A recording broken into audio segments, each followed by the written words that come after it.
इस वीडियो में हम लोग वोलेटाइल को अच्छे से समझेंगे। जावा में वोलेटाइल क्यों यूज़ करते हैं, वोलेटाइल इन जावा। तो सबसे पहले जो वोलेटाइल का जो मतलब होता है वो होता है अनएक्सपेक्टेड चेंज। जो चीज़ का हमें एक्सपेक्टेशन नहीं था सडनली वो चेंज हो जाता है, तो वही चीज़ हो गया कि वो वोलेटाइल है। तो यहाँ पे वही चीज़ है कि वैल्यू में B change unexpectedly bye multiple thread simultaneously. तो ये जो यूज़ करते हैं वोलेटाइल, वो बेसिकली हम लोग मल्टी थ्रेडिंग इन्वायरमेंट में यूज़ करते हैं, क्योंकि वहाँ पे क्या होता है, कोई भी शेयर्ड रिसोर्स का वैल्यू अनएक्सपेक्टेडली चेंज हो सकता है। तो वहाँ पे हम लोग उस चीज़ को अवॉइड करने के लिए वोलेटाइल यूज़ करते हैं। तो जब भी हम लोग किसी वेरिएबल डिक्लेरेशन में वोलेटाइल लगाते हैं, तो वो कंपाइलर को पता चल जाता है कि इसका क्या पर्पस है, इसका यूज़ कैसे करना है।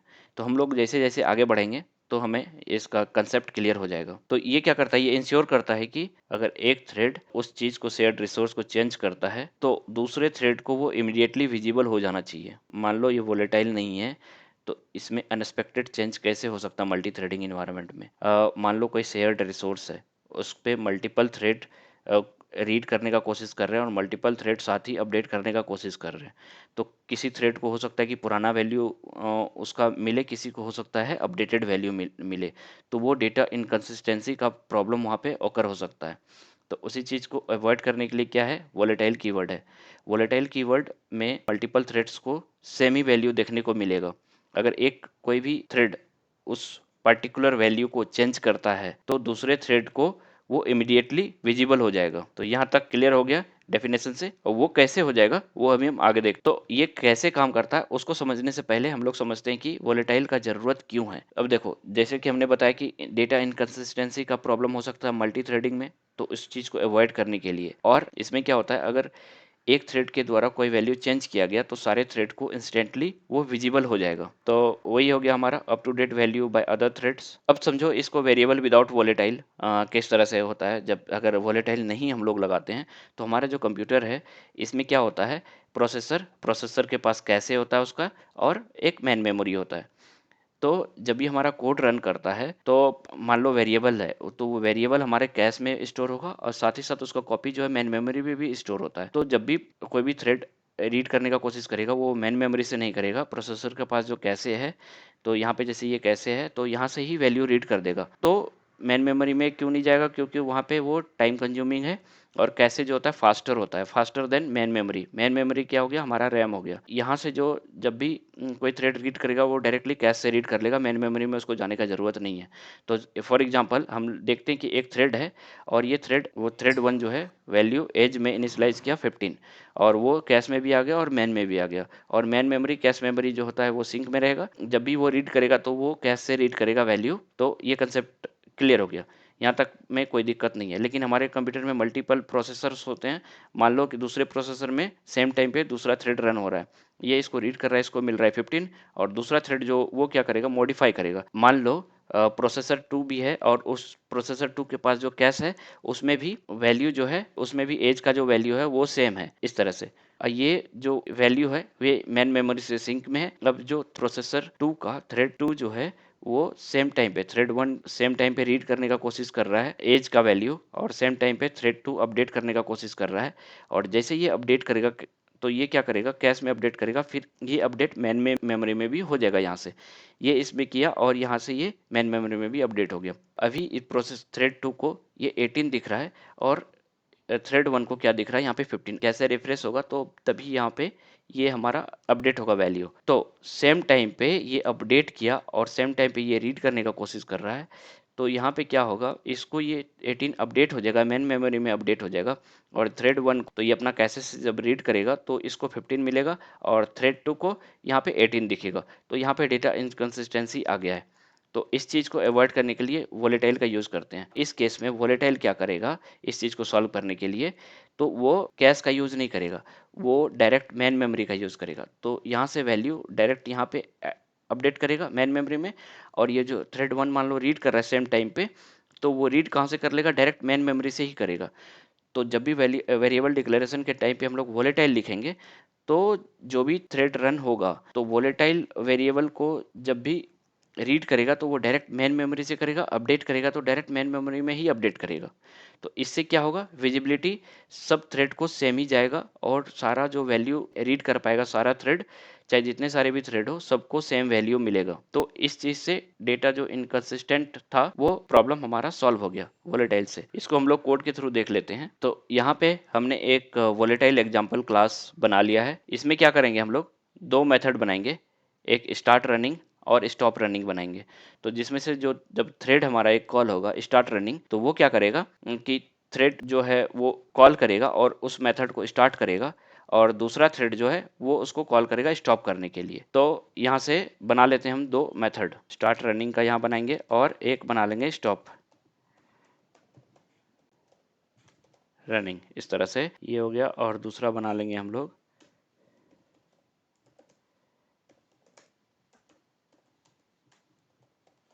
Stop running. ये दो मेथड हो गया। इसमें हम लोग एक थ्रेड बना लेंगे और इसमें क्या करेंगे, लैम्डा एक्सप्रेशन के थ्रू हम लोग थ्रेड बना लेंगे और यहीं से हम लोग इसको स्टार्ट कॉल कर देंगे।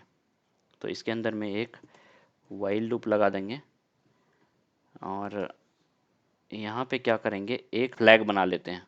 तो Boolean keep running, Boolean keep running true रख देते हैं। अब ये जो है कीप रनिंग, यहाँ से हम लोग इसमें डालेंगे, एक यहाँ पे प्रिंट कर देंगे। जब ये लूप से आउट हो जाएगा इट मीन्स ये स्टॉप हो गया, क्योंकि यहाँ जो वैल्यू ट्रू है तो ट्रू है, तो इसका मीन्स ये चलता रहेगा, और ये स्टॉप हो गया। इसके अंदर हम कुछ पास नहीं करेंगे, और यहाँ पे भी एक हम लोग प्रिंट कर लेते हैं कॉलिंग स्टार्ट रनिंग मेथड, ये ठीक है। और एक वैल्यू प्रिंट कर लेते हैं, क्या हुआ, ये सेम कॉपी कर लेते हैं यहाँ पे, और जो कीप रनिंग वैल्यू है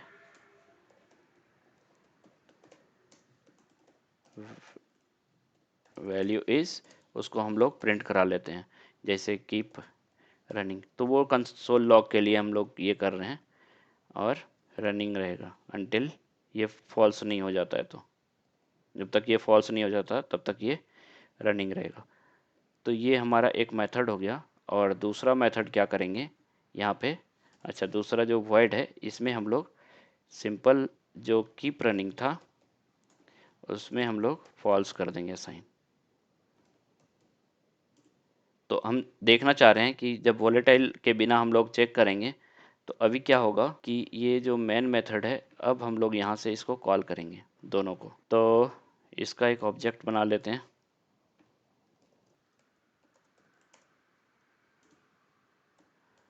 और obj डॉट स्टार्ट रनिंग और obj dot stop running sleep लगा देते हैं 1000, मतलब 1 सेकंड के लिए हमें इसमें स्लीप लगा दिया। तो यहाँ पे जो भी थ्रेड रन हो रहा था, और ये स्टार्ट नहीं होगा, ये कब स्टार्ट होगा, आफ्टर 1 सेकेंड। ये जब इसका स्लीप टाइम एक्सपायर हो जाएगा तब ये जाकर के स्टार्ट होगा, तब ये कॉल करेगा। तो स्टार्ट में क्या होगा, ये जाकर के यहाँ लूप में फंस जाएगा, और 1 सेकंड के बाद ये स्टॉप कॉल होगा, और स्टॉप कॉल में फॉल्स जैसे साइन करेगा तो वो देखते हैं कि ये हमारा ये प्रिंट होता है कि नहीं। तो आई थिंक सारा चीज हो गया। अब चलो इसको हम लोग रन करते हैं।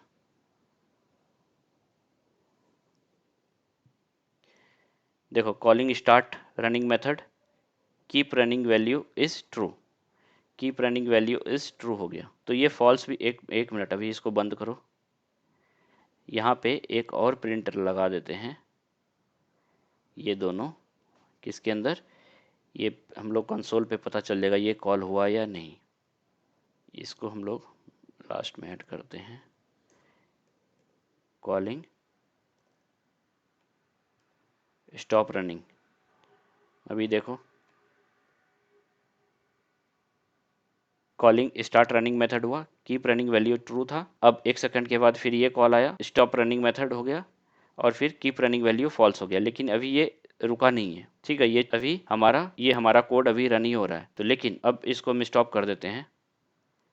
इससे क्या हुआ, देखो ये कॉल हुआ, यहाँ पे एक थ्रेड है, थ्रेड थ्रेड क्या हुआ, वाइल लूप में चला गया और दूसरा जो ये मेन थ्रेड है इसको कॉल किया है ऑब्जेक्ट स्टॉप रनिंग को, और ये वैल्यू क्या किया, इसका फॉल्स सेट कर दिया। लेकिन और यहाँ पे जो है ये कीप रनिंग, ये बार बार चेक कर रहा है थ्रेड जो है ये जिस प्रोसेसर में रन हो रहा है उस प्रोसेसर के कैश से ही वैल्यू चेक कर रहा है और इसको एग्जीक्यूट करता जा रहा है। लेकिन जब हम इसको वोलेटाइल लगा देंगे तो ये क्या करेगा, डायरेक्ट मेन मेमोरी से चेक करेगा और यहाँ से जो सेट होगा वो डायरेक्ट मेन मेमोरी में ही सेव होगा। तो इंस्टेंट जैसे ये फॉल्स होगा वो रुक जाएगा, फिर ये लाइन कॉल होगा। तो देखो यहाँ से इसको हम लगा देते हैं वोलेटाइल। अब हम इसको रन करते हैं।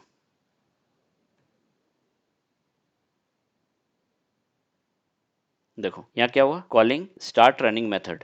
तो सबसे पहले जो हमारा रनिंग के अंदर हुआ ये मेथड कॉल हुआ, फिर keep running value is true ये हो गया। उसके बाद ये वाइल चल रहा है और वाइल चलता रहेगा तब तक मैं दूसरा जो है हमारा मेथड यहाँ से कॉल हुआ।